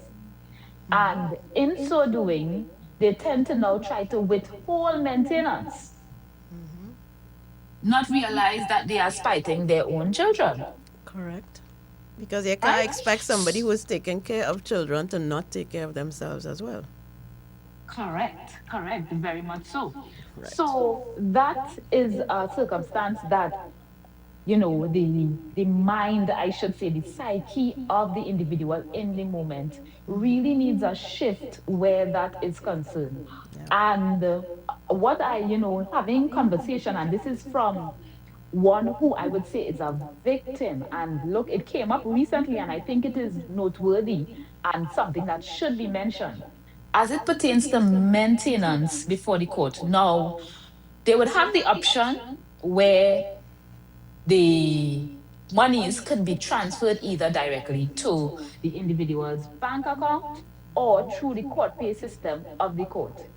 Now, the disadvantage of late that I've recognized with that and recently mentioned is that if it is that they are paying directly through the account, this is, I would say, a testimony of a victim because it was paying through the account. When that person stopped paying maintenance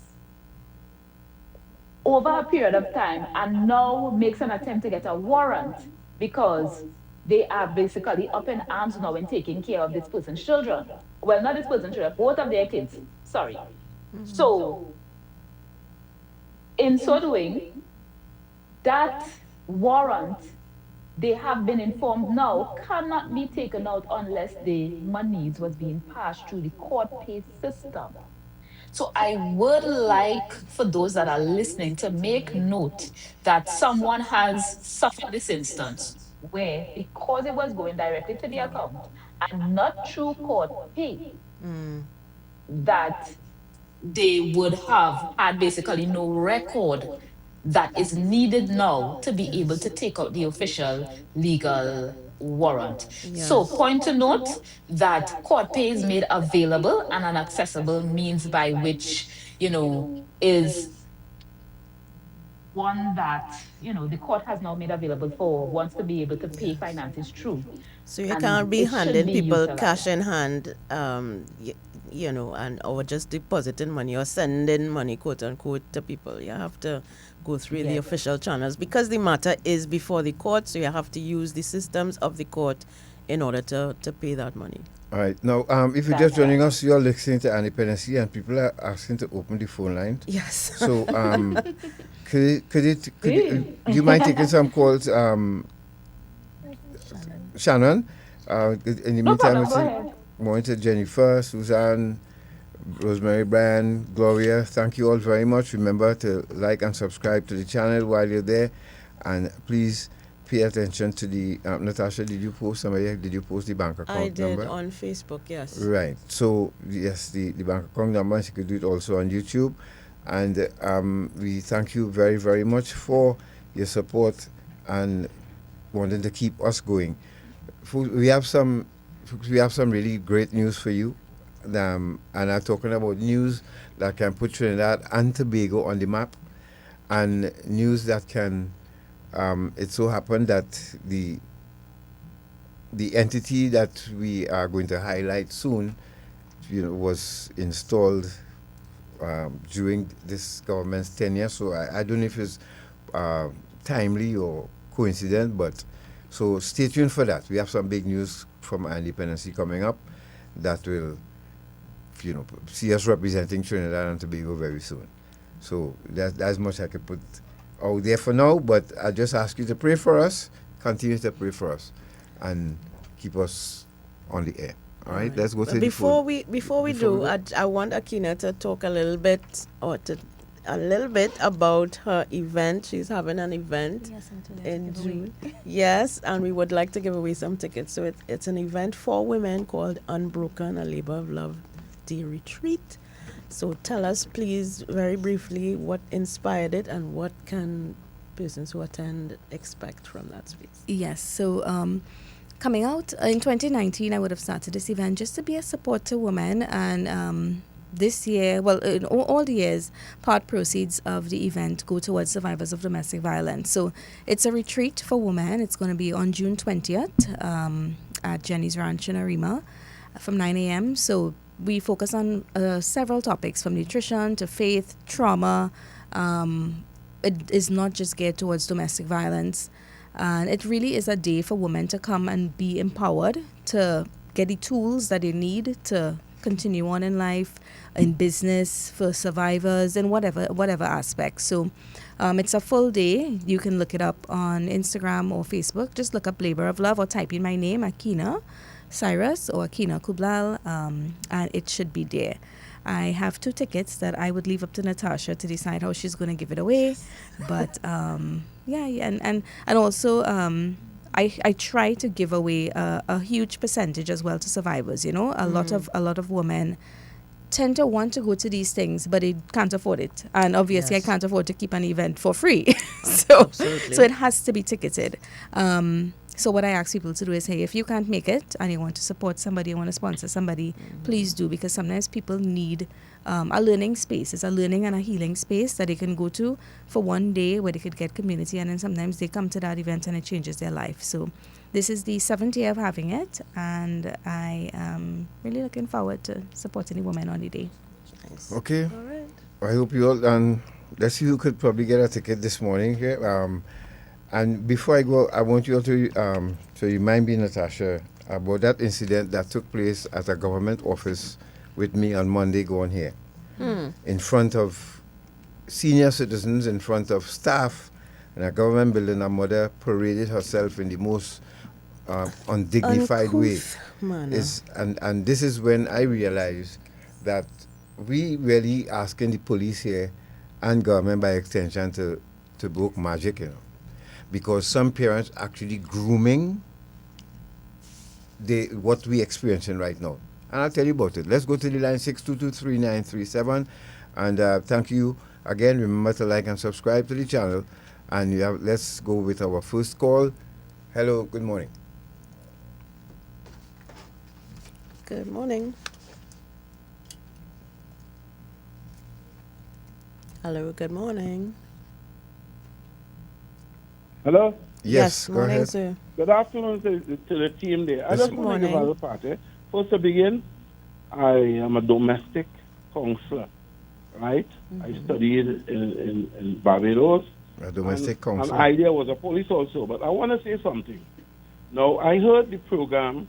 This is not about Garth and Natasha, was pointing directly to men who are the abusers. In my cases, I'm a counselor. Hundreds of men come and counsel. They stay quiet. They take it. And now there's every action deserves a reaction. If you look at the West Indian culture, like America and Trinidad and the kind, in Dubai, you doesn't get this kind of thing about abusing women. You're not getting it in Qatar. You're not getting it in Israel because the whole culture is different. Women are so submissive there that men, if they fail, they will be if they change, they'll be chastised drastically. We go into the American culture here, Gat. If you talk to a woman hard, it's abuse. If you touch her, it's abuse. Calm down, Natasha. Listen to me good. And this is happening in America. And that is why Trump changed it now, because a lot of people want a divorce to share what they have. And so in America now you have prenuptial agreement. It hardly have that in Trinidad. So let me ask you this. Go ahead. So which brand of treatment you prefer? The one in Dubai where you could do a woman what you want and get away with it? God is not about that. No, it is about that. It's not about doing a woman. Listen to me good, you know. Let me get my point too. It's not about doing a woman things, you know. The system there is so that people really train. Here, why it is only, you're not hearing men crying out and men being counseled. I am a victim of circumstances with abuse. And many others. But we've had a brother here, we've had one or two, we could count them on one hand because the women tend to speak out more than the men. But we always ask men that if you want to tell your story, you have a space here. Well, I'm not saying that, I'm not talking about you telling story. I am speaking about men that be abused psychologically, verbally, mentally. That is not the conversation we're having today, sir. No, that is not the conversation we're having. The conversation is about in the situation where the woman is talking. But I was saying that it must have a counter effect, and why that's happening. No, it don't must have a counter effect. Sorry. Well, the court and all of this. You see, this is the problem, you know. Everybody just want to say a one-time thing, and if you tell me cut you off, because they want to hear what they want to hear. This conversation is not going anywhere. Natasha, I know. you're being I rude know to the our guests, conversation though. is going everywhere. Try not to be rude to the guests. That is why you see Gata close with this. You see that but you just we want talking to talking about she abuse she went through, right? We know that. You now say that it should be like, would it be like Dubai? It's not about taking advantage of anybody. I'm just showing you the system in the Western Hemisphere, how it is designed. The Western. Okay, so thank you very much. Natasha, I know this is something that's very near and dear to your skin, your heart, your everything. However, what he said confused me, and that's why I asked him the question. He said in Dubai there is a different response that men can, I use the term, do women what they want. But we know the stories of those jurisdictions and how they treat women. They don't respect women. No, they don't. Right. Now, what he's saying here now, in this Western part of the world, women have rights to complain. They also don't respect women in this system, so I don't know where he's going let's with that. Let's take another call. Hello, good morning. Good morning. Thank you for raising this topic as a pet peeve of mine. I just want to tell men, if there's any men here in this program today, and you hearing yourself being described by these terms, and you feel you fall in any category of an abuser, look for help. Look for help. And women too. Well, no men too. And I'm saying that also, if ever you are going for counseling, and there's a difference between a counselor and a therapist. I just want to just say that. Of course, yes. There's a difference between a counselor and a therapist. And we need to understand that some counselors define themselves as counselors sometimes. And if a counselor is giving you justification for abusing somebody, move on from that counselor. That's not a counselor in your best interest. There's no part of the world, there's no instance to justify the abuse for another person. I hear you. Thank you very much. Right? And no counselor should ever, no counselor that is a real counselor that should ever encourage somebody to feel justified because they live in the Western world. Thank you. Thank you. Can we play that video, Shortman, just to reinforce the point and about men seeking help? Because if we are defining men as the majority of perpetrators, which they are, of domestic violence, men themselves need to hold each other accountable for this kind of behavior. So please, just quickly, video Shortman. Story time. Two fellas in the gym locker room yesterday, and I hear one of them say to the other one that his exhaustion that he's feeling is not just from lack of sleep. So the second one asks, well, where you feel it is? First one says, stress, boy, real stress. Second one asks, stress at home or stress at work? And the first one says, both, boy, real pressure. To which the second one responds, well, boy, you's a man. Who you go tell? You, horse, he's telling you. He's telling you in that moment that he going through real pressure. And what do you tell him in response? Well, boy, you's a man. Nobody cares. Can we please, as men, stop telling ourselves and other men that nobody cares about our problems because we are men? Can we please stop encouraging ourselves to feel sorry for ourselves because we are men? Men have problems, and men have people in their lives who would like to help them with those problems. If you tell those people your problems, people want to help you. But we're so busy telling men that nobody cares, and so hush your mouth, grin and bear it, that we don't open up to the right people. Now, obviously, homie in the locker room was not the right people. But I promise you, you have people in your life that care about you and want to help you with your problems, even if it is just a listening ear. So find those people, stop believing the nitwit naysayers, and get yourself some help. Because people out there care. What difference? Thank you very much for that. I thought we needed to interject that because the conversation seemed to be going a certain way, and we don't want anybody to feel, any men who, as the last caller said, feel triggered by what they're hearing here today, check yourself. And men need to check each other as well on that kind of thinking. I commend the second caller as well too, because yes.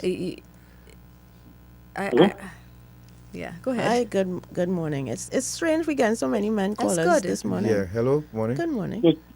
Good morning, Natasha. I'm a bit confused when the attorney said that the court never challenged the custody warrant because the payment didn't pass through the court system. All that has to happen here, remember the funds going to the victim's account, for want of a better description. Yeah. The mere fact the victim has an account, all she has to do is authorize the bank to give a statement to the court, and the court could use that, the custody warrant. Because the statement on the account would show the funds, the deposits being made to the account. So all the victim has to do is to authorize the bank to give the court a statement where she would identify the non-payments or payments as the case may be, and then they issue a warrant against that. That's simple. Ms. Dottin, can you confirm or deny? Public disclaimer that what was said was someone's experience. And I said earlier on it was their testimony, was of someone, this is what happened. So this is not law. Please be guided by that. And also, this was also a precautionary measure for those moving forward to mitigate any further circumstances. This would now be information that they now have instead of having to go through the bands of what he just explained. The court could just pull the record and safely proceed with the circumstances as they see. Yeah. All right. 6223957, good morning. Good morning, thank you. Morning. Good morning. Good morning, Ms. Akenna. Ms. Akenna Gill, you are blessed. You have been there, you have done that, and I am so happy that you have dedicated yourself to assist others who have to go through what you went through. You are enlightened, so you know what's happening. However, old habits, doctrines, dogmas that I had, they still exist today, where certain people still want to adopt that Old Testament, Judeo, Greek, Roman, Christian. Woman, the husband here at the home. The woman must know the place. She mustn't go on the altar, etc., etc. So this is why people tolerate. Is your husband, girl, go back and try and make up. And it causes death. So I'm happy that you come here today to debunk the myth that many people still have now, that the woman must stay until death and so on. Nonsense.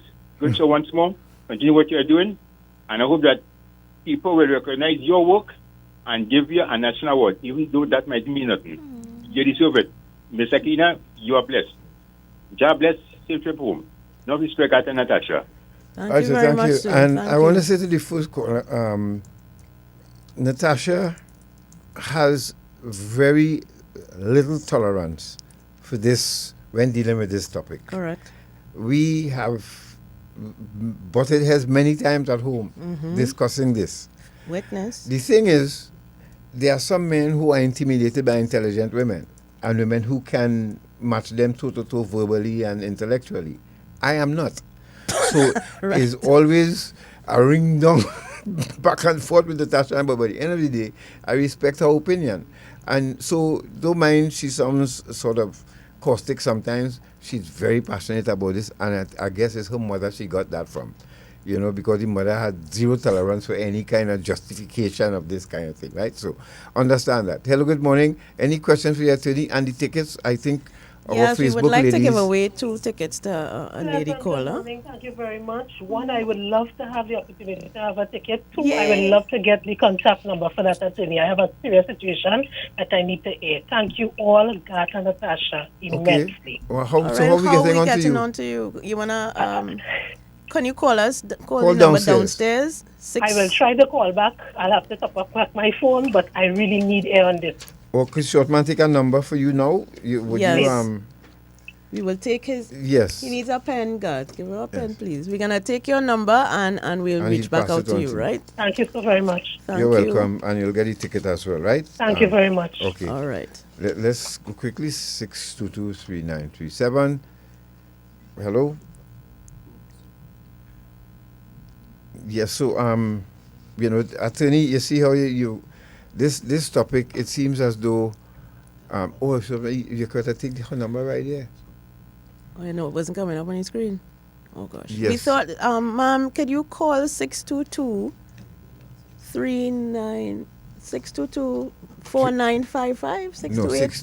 628. Lord Father. 4955. 628-4955. Please call that number that you will get the security downstairs and leave your name and number, and we'll get back to you and tell you how to pick up the ticket. Okay, Don't forget, from the time the prompt comes on, you press 0 and we will get you'll get the security if you don't get back. Listening, yes. If you're still listening, I'm sure she's But we still do listening. have another ticket to give away, so 622-3937 is the number to call, and it's for women only. Eh? Hello. Not that.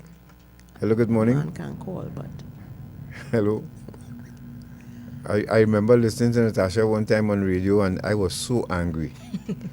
And I co-host at that time was Rhonda. To defend me, I just. Hello. Morning. Hello. Good morning, God. Morning. Morning, Natasha, and all the guests.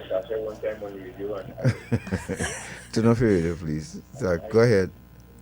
Yes, God. This is Pet. Hi, Pet. How are you doing? Morning. Blessed by the best. Oh, God, I take long to get in, boy. Go ahead. I'm trying to load on the computer. Right. Good. So, this topic, boy. Woo, pressure on the bowlers. I just called to share some experiences, during the course of the duties. Right. Well, we just have about 2 minutes, right? What's your time, eh? Go ahead. Yeah. Well, when we did the training coming out of the Domestic Violence Act, one of the things that we were told is that our role is not to mash up marriages. Our role is not to mash up marriages. So we had to always stay in center. Don't care what's facing us, more or less, and get the matters to the court where the decisions, one way or the other, would be made. 2, what they call above and beyond the call of duty? Because I have had instances where you had to go above and beyond the call of duty, like Miss Ren Lashley did down in Southwestern there, where you have to get involved. You don't want to, but you just have to. Is a part of what you have to do. Right. You understand me? And I know now everybody measuring the clock. They only suddenly pay in the bank. But we need to get back to that place where people in like the services have that kind of, tolerance that, you need to do. You need to go above and beyond. Because that's the only way sometimes. You can't measure it exact because it is not an exact science. Right. Especially when you think about what could be the end result, which we all never want. A death or so. Yes. So thank you for, going into this topic. I know it's heavy, and the victim name is Anush. What's her name? Akenna. Akenna. Congratulations on coming forward. I wouldn't take the ticket. Oh gosh, Pat. Oh gosh. You can recommend somebody. What's the date? What's the date of it? June 20th. June 20th. Okay, so we have some time to give them away. Right. Okay. Right? Okay. Thank you very much, and God bless. God bless you. In total support of this program. Thank you very much. Thanks so much. And before we go, Sherry Henry said, ask any man who goes to a police station to report they are being abused by their wife. They are laughed at. This is the same Sherry? No, Sherry Henry. This is on YouTube. I pray none of my sons ever have to go through that. I would react just as if it's my daughter. And no, I think the commissioner or someone has spoken about this getting testimony from men to being abused. Men are not, that should be a thing of the past. men being laughed at when they go to a police station to report abuse from their wife. You know, what happened, Natasha? I am going to ban this person from the live. Cheryl Henry on YouTube. I'm sorry. What? She is saying that some women trigger the violence. Is she saying that people are asking to be beaten up? Okay. That's victims or survivors of domestic violence are triggering men to do this to them. This is not acceptable. We cannot tolerate that kind of thinking. All right. No. I'm sorry, Cheryl. Goodbye. All right. It's 12 o'clock, and thank God for that. And as I told you all, this is... sometimes I do like having this discussion because I know how Natasha would react to some of these. No, because enough people do not react this way, because this is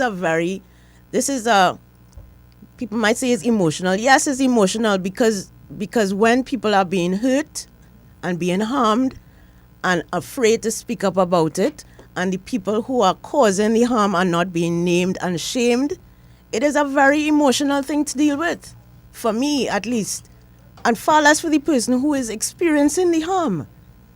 And nobody's speaking up for them. So when people like Cheryl come and say these things on our program, on the live, that is intolerable for me. I cannot accept that. Okay. Because we can't accept that kind of thinking, otherwise we will not get past it. Of course, we acknowledge that men are harmed in relationships too by women. That happens. But 90 to 95% of the abuse that happens in relationships is at the hands of men. Understand that. How else are we gonna, if we don't acknowledge it, how else is it going to be stopped? Right. Or do we not want it to stop? Do we want to see men continue to kill women and children in this country and in the world? No. It has to end. So we cannot tolerate people who are willing to defend and justify that kind of behavior. Closing remarks from you, Shannon, before we get from Akenna? Well, at this point, I just want, based on, the point of view that Natasha shared, you're not hearing me? No, go ahead. We're hearing you now. Yes. Okay. Based on the point of view that Natasha shared, she's entirely correct, as it pertains to that. I mean, yes, you are entitled to your personal views, but your personal views must not cause further inflicted harm on those who are actual survivors. Thank you. Right? So, in a nutshell, thank you. This was really a healthy discussion that we had this morning, based on the information that was passed. And I appreciate being able to share as well. Thank you very much Cheryl for your was saying, time. Yes. my son and his girlfriend was sitting in the living room. I was in the yard. I suddenly heard his okay. I suddenly heard hit Mena. That's what she heard. She came out in the garage pointing her hands in his and face. I told my son, that is a bad sign. I don't know what Cheryl was trying to get at here, but she was saying that some altercation with her son and girlfriend. Yeah. Akenna, closing remarks to you. Natasha is not having any of it. Yeah, that's our boy, Mom. So my closing remarks, I think but my closing remarks would be to thank you guys for having these conversations. Yes. I think the more people that have these types of conversations is the more it will become normal and not so taboo. Right. And I also think people have to be willing to listen. A lot of times, especially in the age of social media these days, you see, and from the time you have a difference of opinion, that means you're my enemy. And that shouldn't be so. We can have difference of opinions and still learn from each other and give each other space to share their stories. So thank you guys for creating that space for stories to be told. Short man, welcome. Before we go, I hope I don't get you in trouble for this, but I wanted people of Trinidad and Tobago to hear this. In the office I told you about, Monday morning, a mother came in with her son. The son, no more than 12, maybe 14. Sure, he's younger than that. So I was sitting, there was a lady sitting next to me and a lady sitting after her. Just before that mother and son came in, the lady went to the counter to get attended to or to ask a question. The young man came and he plumped himself down in the chair, right? and on his phone. Listen what we want police to fix, eh? Listen what we want government to fix, right? So I said to him, young man, somebody's sitting there and she'll be back just in a while. No, so would you... excuse me, son. Hello, excuse me. What's the boy? He's on phone. He didn't look right yet. The lady, I said, tell him, talk to him for a minute. So I think maybe as a female, as a little person, he may listen to her. She tried speaking to the young man, the little boy, and he ignored the woman completely. So I am saying to myself, where the respect for young people have for adults again that gone through? Well, and realize where it came from. All of a sudden I heard, that's my son. What are you talking to he for? You bring chair in here? Leave him alone. That's my son. Don't talk to he so. You bring chair in here? This is a mother, ladies and gentlemen, responding to me. An adult who tried. Now I'm thinking, where all the mothers gone? Because my mother would have grabbed me by my hair and lift me off the chair. This mother, on the other hand, encouraged him with his behavior. And I said to myself, don't worry, a police officer and a prison officer will discipline him for you then, if that is the case. This is the problem we have in Trinidad and Tobago right now that no police commissioner can solve. No government could solve. It's a lot of parents turning out these youngsters, but this is why we have YTRC. Yep. Unfortunately, some of you will have to end up there from the encouragement of your mothers. Have a good week, Trinidad and Tobago. Natasha, Akenna, thank you very much. I grieve for Trinidad and Tobago and the generation to come with more mothers grooming sons like that. I grieve. Take care, you all. Be safe out there. Have a great week. See you again next Sunday. Another edition of Independency. Short man, thank you, brother. And I'm Shannon.